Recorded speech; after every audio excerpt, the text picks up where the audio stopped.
na kung kami po masaya dahil nakikita namin kayo, alam kong mas masaya ang Panginoon. Dahil nandito kayo. Amen? Can we hear an amen? Yung malakas na amen. Amen!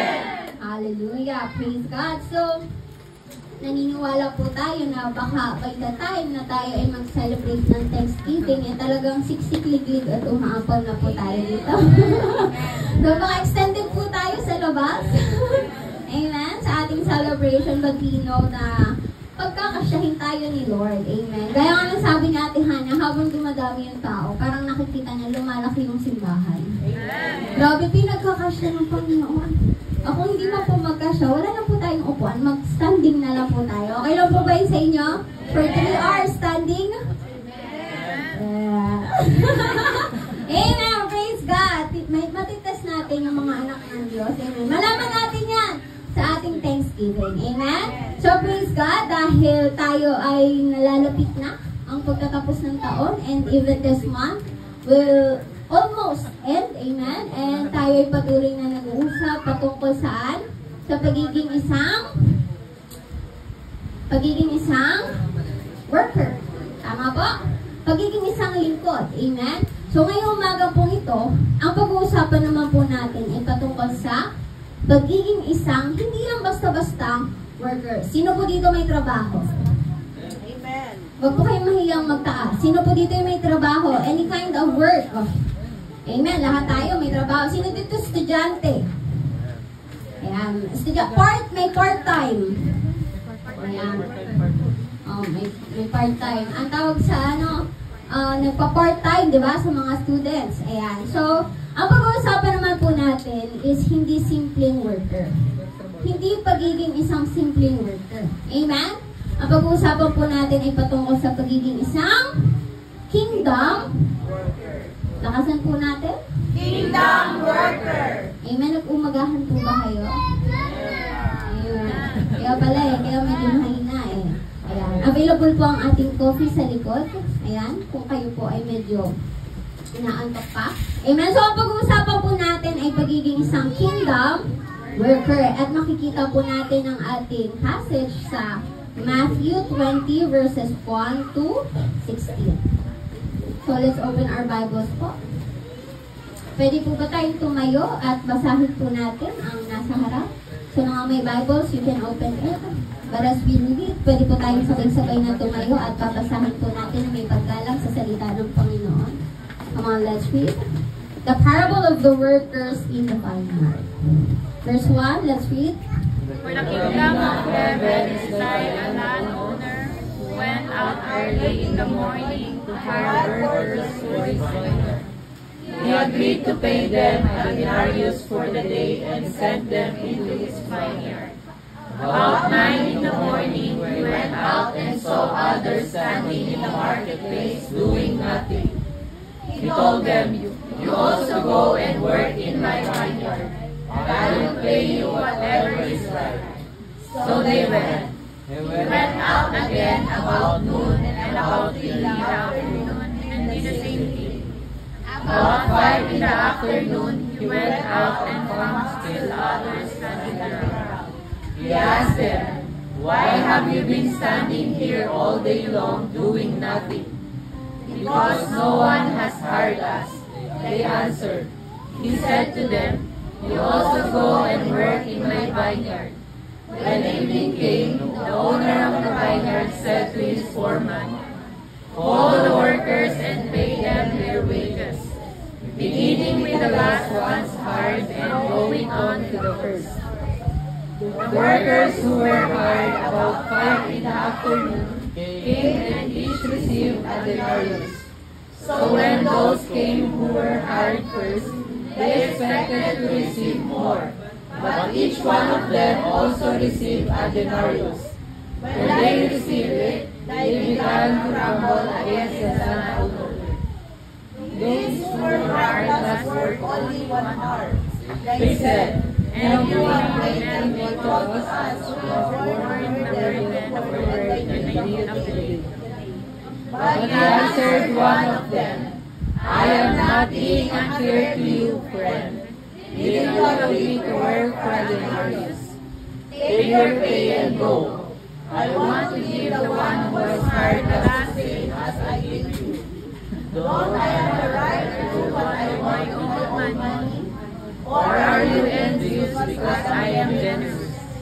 So the last will be first, and the first will be last. Let's pray. Hallelujah. Lord, we thank you and we praise you this morning. We pray and declare that may you open our hearts, may you open our minds right now, and may we be able to receive your revelation today. Guide us as we go on, Lord God. May your Spirit be with us. This we pray in Jesus' name. Amen and amen. So napakaganda po ng binasa natin. Amen. The parable of the workers in the vineyard. So kung maghahanap po tayo ng story sa Bible about work, this is one of those significant stories na makikita po natin. Ayan. Aside from the parable of the talents na merong mga servants na pinagkalooban ng master ng kanya-kanyang talent. Tama po? So, in this parable, makikita natin at nabasa natin na merong isang landowner. Anong ginawa po ng landowner? Siya ay nag-hire ng mga workers. And sino po dito yung familiar kapag ka naririnig niya yung about sa 11th hour worker? Ayan, dito po yun na-mention. So today, maintindihan po natin na tayong mga tinawag ng Panginoon, tayo ay tinawag niya sa tamang oras at hindi lang basta-basta tinawag, kundi tinawag ka para maging kingdom workers. Sabihin sa katabi mo, kingdom worker. So, meron po ditong significant na kailangan nating maintindihan. Yung hiring times. Meron pong 5 hiring times dito. First is early morning. So, around 6 a.m. Third hour, around 9 a.m. 6 hour, around 12 p.m. And 9th hour, around 3 p.m. And the last hour, 11th hour, around 5 p.m. So, ibig sabihin, yung maagang tinawag ng Panginoon, yung 6 a.m., merong 12 hours to work. Ang haba pa ng kanyang pagtatrabahuhin. Tama po? Yung tinawag naman ng 9 a.m., magtatrabaho siya for more 9 hours. Amen? Yung tinawag ng 12 p.m., 6 hours pa ang pagtatrabahuhin niya. Yung 3 p.m., ilang oras na lang? Kung 6 p.m. ang out, 3 hours pa ang kanyang pagtatrabahuhan. Meron pang tinawag na 5 p.m. Ilang oras pa ang tatrabahuhin niya? Isang oras na lang. Pero kung titignan natin yung story, nung sila ay binayaran, sila ay tumanggap ng pantay-pantay. Amen? So yung hiring times na tinatawag natin dito, it's very significant. Dahil ang pagtawag sa atin ng Panginoon, hindi sabay-sabay. Amen. Amen? Hindi ka tinawag ng Panginoon na ikaw ay, lahat tayo tinawag ng 20 years old. Tama po? Merong tinawag na nauna pa. Bata pa. Diba? Praise God. Sino dito tinawag ng 30 years old and above na? Oh, Pastor Romeli. 33 years old. Sino dito yung tinawag ng 15 years old pa lang? Nandito. Sino 15 years old? Meron 15 years old? Nahihiya kayo Tinawag kayo ng Panginoon. Amen. Be proud of that. Amen. So, kaya ng landowner, ang Panginoon, He is looking for someone that He can hire. Amen. Ang Panginoon, naghahanap siya ng mahahire. Based on sa story, sino yung mga hinire niya? Yung mga taong Nakatambay. tayo at walang ginagawa. In short, ang bahay. Ayan. Taong bahay. Ayan. Diba? Amen? So makikita natin na bilang worker ng Panginoon, hindi pala ikaw ang naghanap sa Panginoon. Yes, tama. Sino ang naghanap sa'yo? Lord. Si Lord. Si Lord ang nakakita sa'yo. Siya ang nag-hire sa'yo. Siya ang nagbigay sa'yo ng trabaho.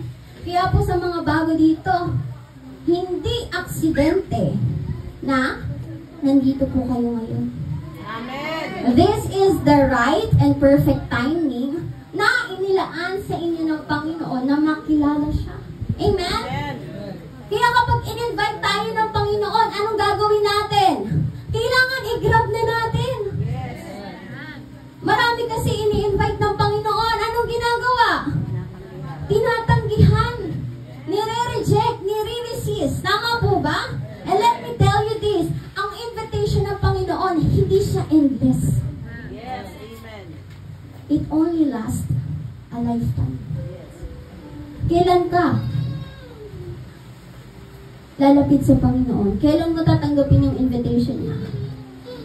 Pagka doon na lang, pastora, sa 1 hour na lang, sure ka ba? Malalaman mo kung kailan yung last hour na ng life mo? Mahirap, tama po? Meron nga pong story, yung member and yung pastor nag-uusap. Sabi ng member, Pastor, hingi ako ng prayer sa kamag-anak ko na matay. Baka pwede namang ipag-pray mo naman yung kamag-anak ko. Alam niyo po ang sabi ng pastor, kapag may exam, kailan ka nag-aaral? Bago o pagkatapos?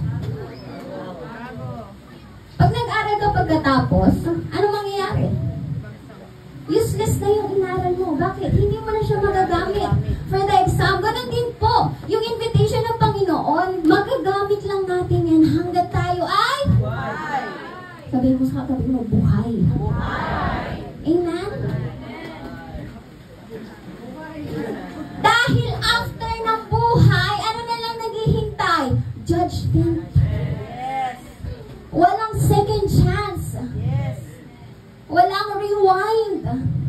Tama po? Yan. Kaya sabihin mo sa katabi mo, hanggat buhay tayo. Amen? Lapit tayo sa Panginoon. So tayo tinawag ng Panginoon differently. Tama po? And marami sa atin tinawag ng bata pa, tinawag ng matanda na. Pero praise the Lord dahil tayo ay tinawag. Amen. Naimbitahan. Yes. Alam mo kapatid, bakit kayo inimbitahan ng Panginoon? Dahil meron pang trabaho. Amen. If you look at the story, pwede naman na yung tinawag ng landowner since the beginning ay sila na lang ang magtrabaho. Pero dahil meron pa kailangan trabahuhin, tumawag pa yung landowner. Continuous ang pag-hire ng landowner. Amen? Dahil meron pang trabaho. Marami pang trabaho naghihintay. Amen. Kasi kung napakaliit lang naman ng vineyard, pwede siguro 2 na lang. Tama? Bakit nag-hire pa siya even sa last tick na ng oras, ng clock? Diba? Diba? Wala naman mag-hire ng 3 janitor para sa isang CR. Tama? Kung maliit lang naman yung trabaho, bakit ka mag-hire ng maraming tao? Diba? Kung meron po tayong CR, i-hire natin 25. Maglilinis na, ang kitab po ngayon ng CR natin. Diba? Tanggal talaga yung germs, matatakot na, diba? Ang tawag po doon is 99.9999, diba? Tanggal eh, sa dami na naglilinis. Tama po ba? So, ibig sabihin, sa dami ng trabaho, kailangan marami ang nagtatrabaho. Kaya till the last drop or last tick ng clock, yung landowner hahanap ng magtatrabaho. And let me tell you this, yung landowner, hindi siya nag-hire ng supervisors. Amen. Anong hinar niya? Workers! Amen? Anong hinar niya? Mga magtatrabaho, hindi lang taga-tayo din. Marami ang nahahire si Lord dahil ang pinagmulan ay pagiging standing. Ha? Hanggang paglilingkod sa Panginoon ay standing din. Ano po? Amen?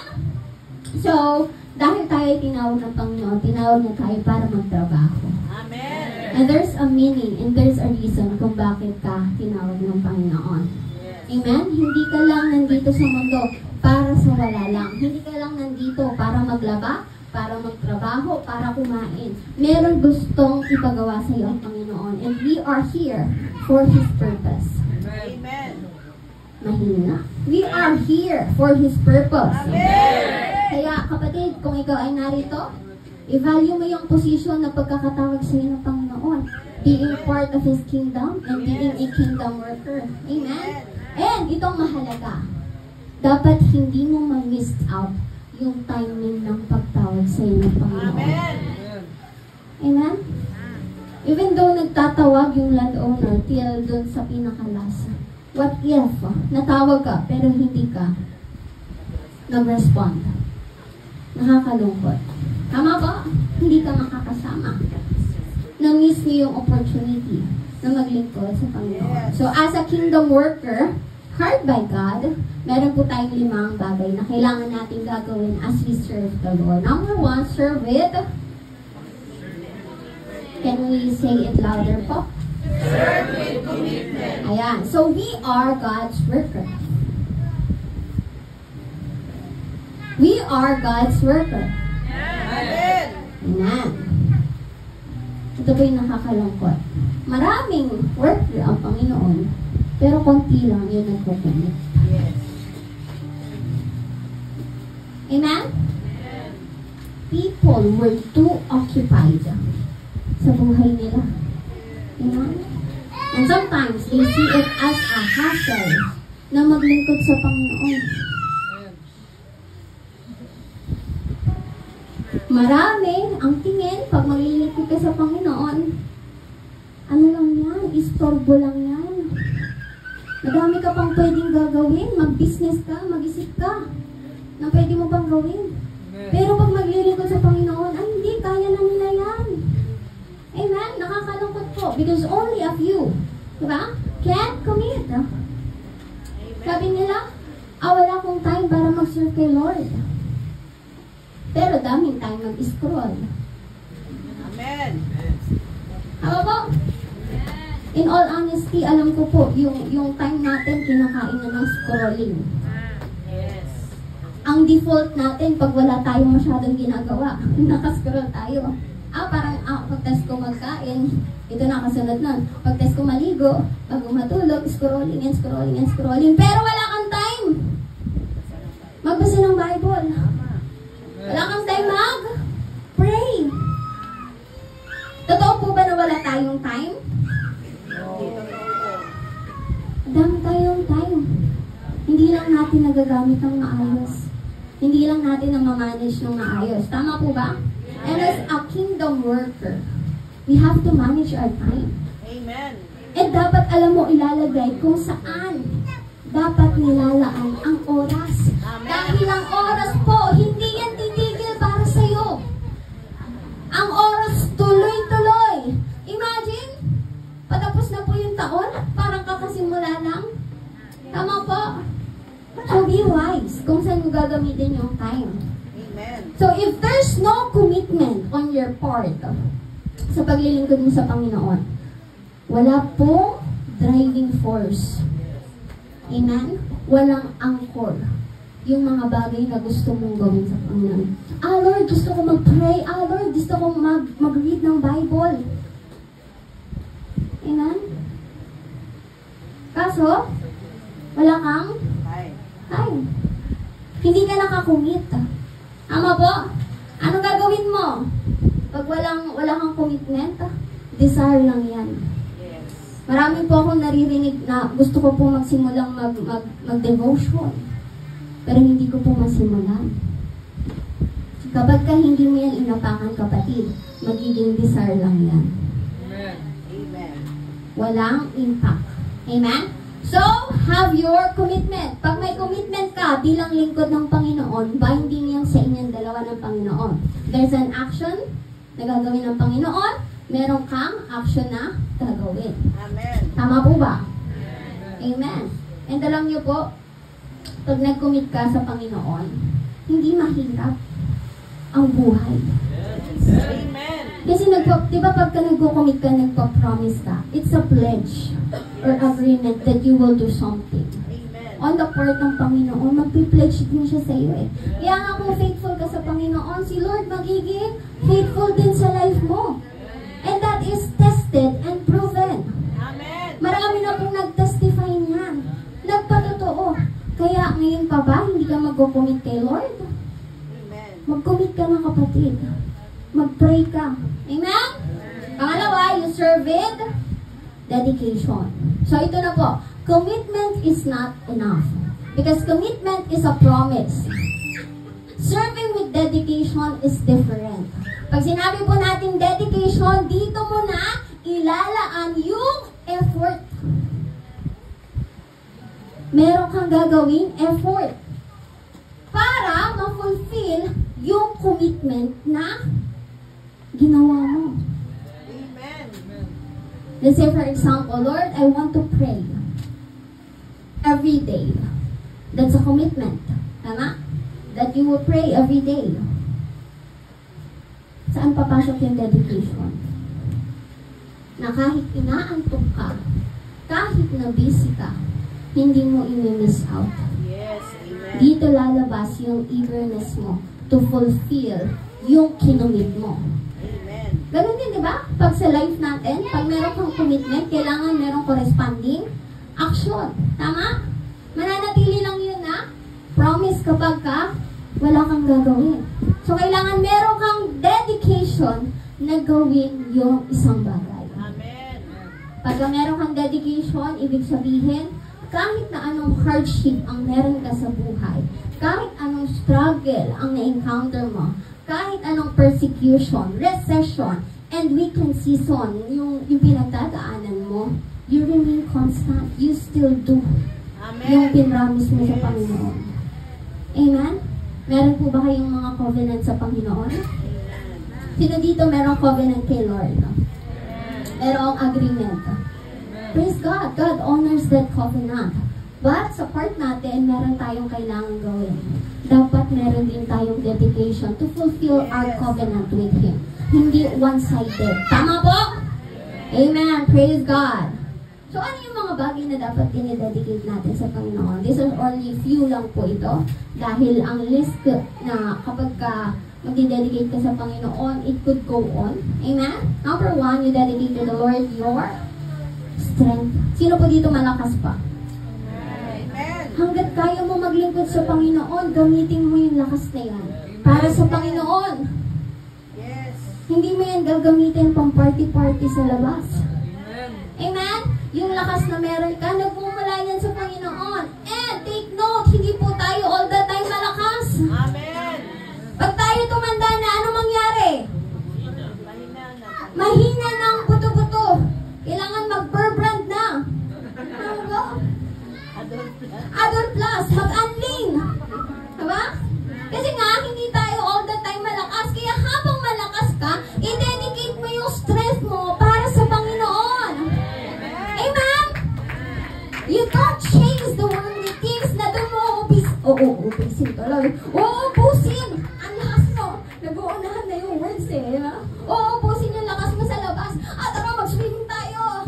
Oh, grabe, pag-uwi nyo pagod na pagod. Yung pala, ano nyo, so dito, prayer meeting. May mentoring pala kayo. Diba? Inubos mo yung lakas mo. Okay lang naman po yan. Baka hindi na po kayo mag-swimming. Okay lang po yan. Basta yung time nyo ay hindi magiging hadlang sa paglilingkod niyo sa Panginoon. Amen? And lalo na sa mga kabataan. Ito yung pinaka-meron tayo. Lakas. Kaya hanggat bata tayo, ibigay natin yung lakas natin sa Panginoon. Amen. Amen? Gawin natin lahat para sa Panginoon. We serve God the most when we are capable. Amen? Pangalawa, you serve God, you dedicate your skills to the Lord. Sino po dito may gift? May mga talent, mga skills. Lahat po ng yan ay galing sa Panginoon. Amen. Hindi mo yan na-produce on your own. Amen? Yan po ay nagmula sa Panginoon. At yung skills na meron ka, you should dedicate it to Him. Amen? Our skills, our talent must be used all for His glory. Must be used to honor Him. And lagi po natin tatandahan, lahat ng meron tayo ay mula sa Panginoon. Amen. At lahat ng meron tayo para sa Panginoon. Amen. It is from the Lord and it's for The Lord. the Lord. Kaya nga, biblical yung katawan mo, ialing mo sa Panginoon. You must honor God with your body. Kaya hindi sa iyo yan, kapatid. Amen? Everything is from the Lord and it's for the Lord. Ang problem, nagkakaroon tayo ng ownership problem. Tama? Tingin natin, lahat ng meron tayong na-acquire, lahat ng meron tayo sa life natin, sa atin. Hindi natin na-recognize na lahat ng ito ay sa Panginoon. Amen? Lahat ng meron po tayo ay steward lang po. Even this body we will live, steward ka lang ng body na yan. Kaya dapat mong alagaan. Amen? Honor God and dedicate your, ano daw po itong pangatlo? Your smile. Amen? Sino po dito masayang naglilingkod sa Panginoon? Yes. Oh, kanina may mga narinig bumibirit, masaya! Naglingkod! Sa iyo! Ano? Tapos pagdating sa Sunday, ano lang pala, service lang tayo. Ayan. Naglilingkod tayo sa Panginoon. Masaya. Tingnan mo nga yung katabi mo kung masaya talaga. Ayan. You serve God with your smile. You dedicate that smile to the Lord. Amen? Diba? Sabi sa Psalms 102, serve the Lord with gladness. Come into His presence with singing. Kailangan pag naglilingkod po tayo sa Panginoon, lagi tayong nakangiti. Laging masaya. Amen. Proverbs 17:22 says, a joyful heart is a good medicine, but a crushed spirit dries up the bones. Be joyful in serving. Bakit? Yung pagiging masaya mo ay good medicine. Ikaw pala ay lumalakas, gumagaling kapag ikaw ay masaya. Amen? And lagi niyo pong tatandaan na kapag masaya ka naglilingkod sa Panginoon, you honor Him with your smile, na pagpasok mo pa lang sa pinto, grabe, hindi na matawaran yung ngiti mo, parang naka-freeze na yung smile mo, diba? Pwede ka ng model ng dental floss. Ay, hindi pala ng dahil napakaganda ng ngiti mo, diba? So you dedicate the Lord, you dedicate your smile to the Lord. Amen? You dedicate the Lord with your smile. Baliktad. Amen? Eh, lagi po natin tatandaan na ang Panginoon nakatingin sa mga puso natin. Sabi sa 1 Samuel 16:7b, ito po yung isa sa favorite verse ko. Man looks at the outward appearance, but the Lord looks at the heart. So God honors those people na talagang masayang naglilingkod sa Kanya. Yung laging nakangiti. Ayan, si Sister Beth, laging nakasmile yan.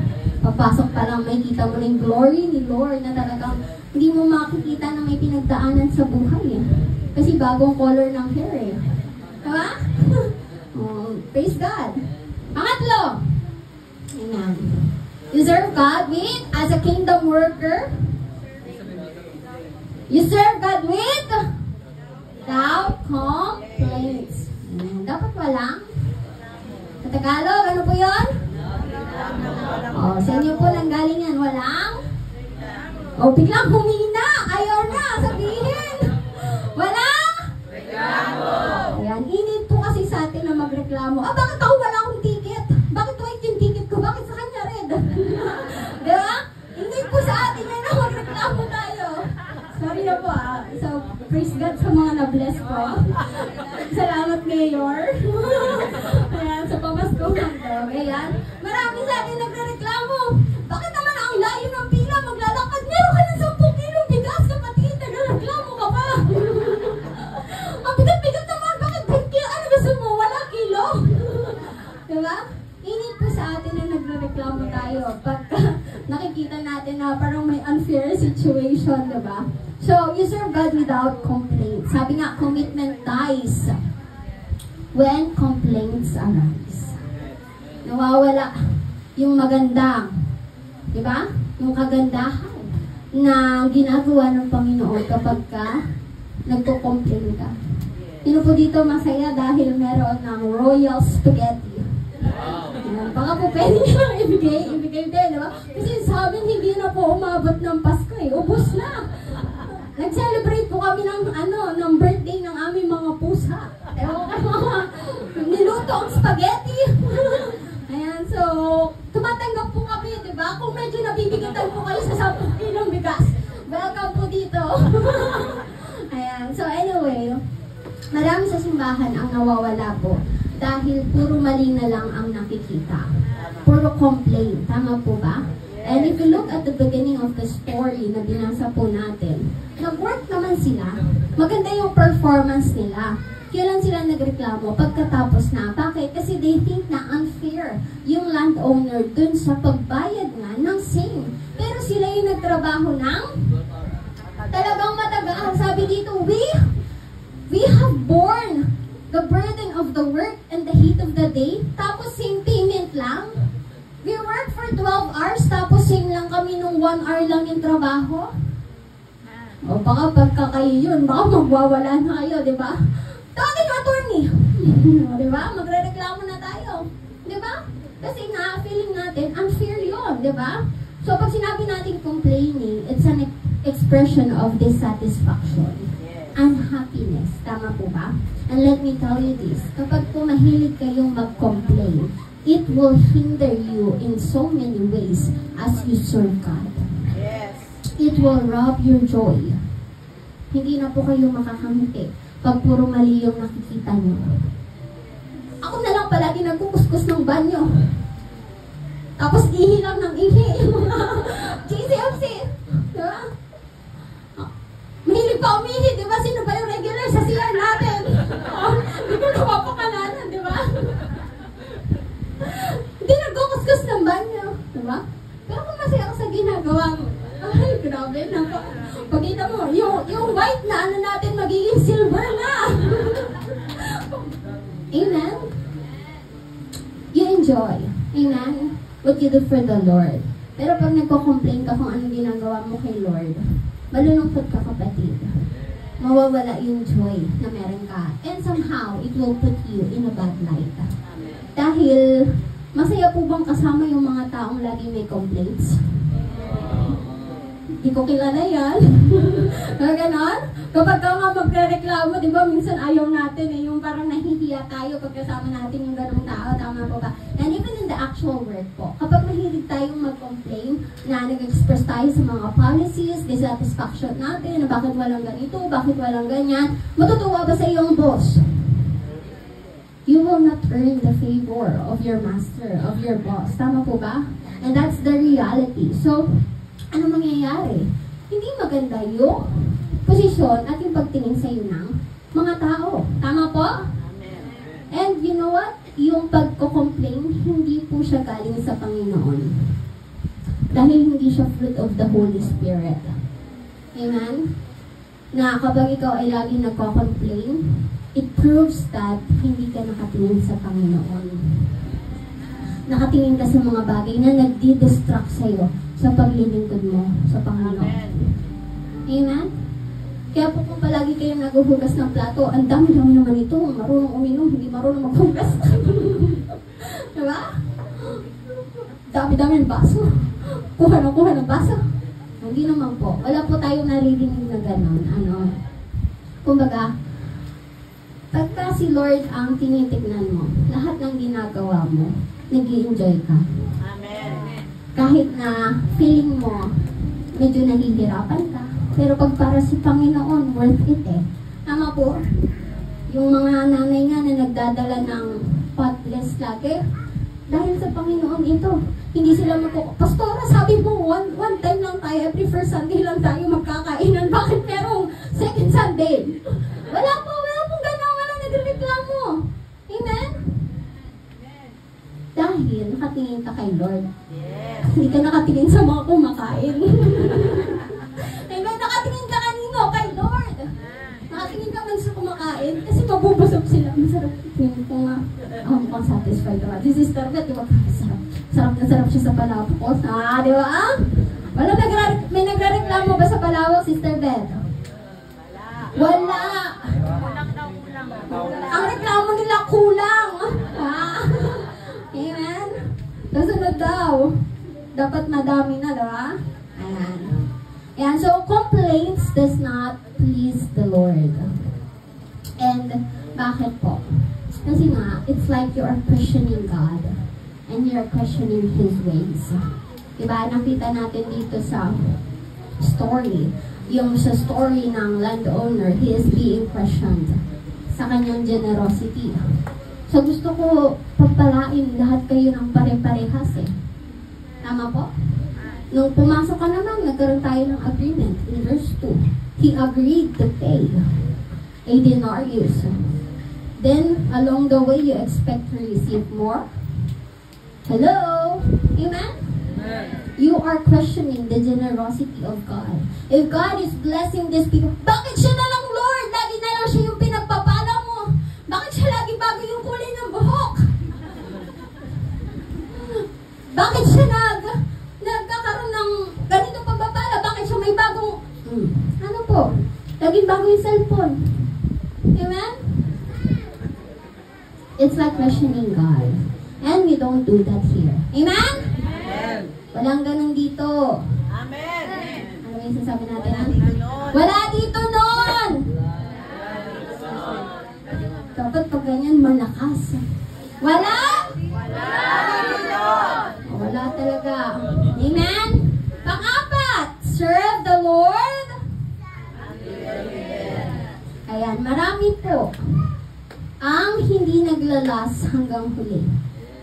Diba? If you analyze the story, why do you think the landowner continuously harps? Aside from hindi pa tapos ang trabaho, marami ang hindi naglalast hanggang huli. Even sa trabaho po natin, tama po ba, lalo na't magpapasko, wala mo nang magre-resign yan eh, kaya 13 month kayo. Pero in reality, marami pong mga servant na nagre-resign. Hindi ko naman po sinasabing masama yung mag-resign. Ano po, hindi naman po. But based on the story, nakita nang natin in actuality na maraming nagre-resign sa trabaho. Pero sa trabaho sa Panginoon, let me tell you this, walang resignation, kapatid. Amen. You serve God until the end. Amen?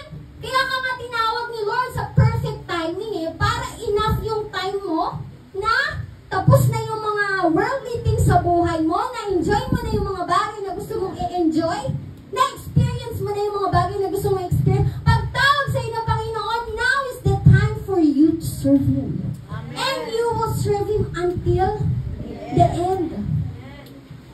Amen? Yung service natin sa Kanya, it will extend saan? Hanggang last breath natin. Amen. Hanggang huling Hininga. hininga. Sabi nga, you must serve God and we must serve God until our life has been extinguished and until His kingdom is established. Amen. Hanggat hindi pa na-establish ang kingdom ng Panginoon, you serve Him. Amen. Amen? Walang magre-resign. Sabi mo sa katabi mo. Walang magre-resign sa paglilingkod sa Panginoon. Baka si mamaya merong naghihingi na confirmation na nag-resign ka eh. Sabi ni Lord, wala na magre-resign na lang. Hindi ako makakalabas sa trabaho ko. Kasi merong word sa akin si Lord na walang magre-resign. Walang magre-resign sa paglilingkod sa Panginoon. So, sa mga gusto po magbasa ng resignation na pastora, maging member na lang ako. Ay, you know, mas masama yung pag-awol. Awol ka din kay Lord talaga. Alam mo yung pagsabay, cut off ka sa Panginoon. Ano mangyari sa'yo?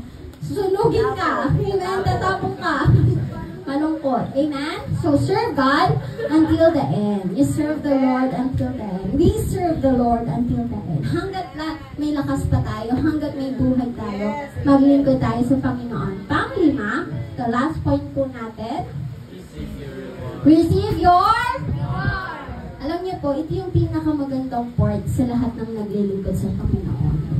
Dahil ang Panginoon, pag pinaglingkodan mo, automatic may kalakip na reward. May kalakip na promise. If we look at verse 2, din pa lang makikita natin na sa pag-agree ng worker sa landowner, ano po yung naging agreement nila? Meron na agad payment. Meron na agad kasama ang reward. Meron kang denarius, meron kang tatanggapin. Ibig sabihin, yung paglilingkod mo sa Panginoon, it's not in vain. Sabi sa 1 Corinthians 15:58. Alam ko po, lagi niyo itong naririnig, laging sinasabi. Sabay-sabay po natin basahin. Therefore, my dear brothers and sisters, stand firm. Let nothing move you. Always give yourselves fully to the work of the Lord, because you know that your labor in the Lord is not in vain. Yung pagtatrabaho mo sa Panginoon, nare-recognize yan ni Lord. Lahat ng pagpapagal mo, lahat ng sacrifices mo, lahat ng bagay na kailangan mong iiwan para sa Kanya, lahat ng finances na naggumagastos ka para sa Panginoon, God recognize it.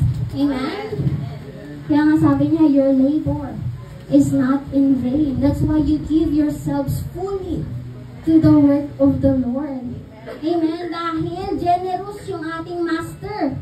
Yun nga lang, He will not reward you based on what you want. Pag po magpo-contract signing sa mga magtatrabaho, amen, dito sa mundo, sinong nagbibigay ng kung anong amount ng marireceive mo? Ikaw, di ba? Ano yung salary expectation mo? Bibigay mo yun, di ba? And then, let's see, sa management, kung mag-agree, kung tatanggapin ka based dun sa offer mo. Tama? Pero kay Lord, hindi ganun eh. He will not give you what you want. He will give you what He wants. Amen? Hindi siya nakabase sa kung anong gusto mo. Nakabase ang Panginoon sa kung anong gusto niya para sa iyo. Amen? Yun nga lang, sometimes ini-insist natin yung gusto natin eh. Diba? Nakita natin sa story yung mga nagreklamo. Diba? Akala namin, mas malaki yung sasahurin namin kasi mas matagal kaming naglingkod sa iyo, Lord. Sabi nga po, the time or the amount of our serving, amen, hindi yun yung basis ng Panginoon ng pagpapala mo. Amen? It's based on His generosity alone. Amen? So, kung tingin mo, kulang pa yung nare-receive mo ngayon sa buhay mo, umasa ka sa Panginoon na ibibigay niya yung para sa iyo. And yung ibibigay niya para sa iyo, it will be enough for you. Amen? Alam niyo po yung corresponding amount ng denarius, pagka itatranslate po natin yun ngayon sa time natin, it's $50. So, $50 times 60, kasi more or less 60 na po ang pagitan ng peso to dollar, it's 3,000. Amen? Sobra-sobra na po yun dahil ang sabi nga po, diba, ano ba yung sabi ng NEDA na ang ating pagkain pagka isang araw, di ba? 68 lang po. So, 68 over 3,000, more than na po yan. So, grabe, enough for a day. Amen? And kung maglilingkod ka sa Panginoon, hindi lang ganun. Amen? Hindi lang naman ang promise ng Panginoon ay isa eh. Tama po ba? We know that as we serve the Lord, maraming promises ang Panginoon and lahat ng yun maa-avail natin once we fulfill our duty. Amen? Hallelujah. Hallelujah. Kaya nga, magtiwala tayo sa Panginoon na He will compensate us rightly and justly as we deserve. Yes. Huwag mong pangunahan ng Panginoon sa pagpapalang dapat mapunta sa iyo. Hayaan mo ang Panginoon ang magpala sa iyo. Amen? Amen. So, tayo pong lahat ay tinawag ng Panginoon. Are you a kingdom worker? Yes. Sabihin mo nga, I am a kingdom worker. I am a kingdom worker. I am hired by God. I am hired by God. I will serve now. I will serve now, Not later. not later, Not tomorrow. not tomorrow. Because I am Because I am a kingdom a kingdom worker. worker, Starting today. starting today. Wow. Wow! Praise the Lord sa mga bago po natin. You are part of the kingdom of God and you are a kingdom worker. Alam niyo po, bakit kailangan niyo magsimula na maglingkod sa Panginoon? Because someday is not in the calendar. Ay, saka na ako maglingkod sa iyo, Lord, pag maayos na yung buhay ko. Kapatid, hindi aayos ang buhay mo kung wala ka sa Panginoon. Ay, saka na ako, Lord, maglilingkod pag may pera na ako.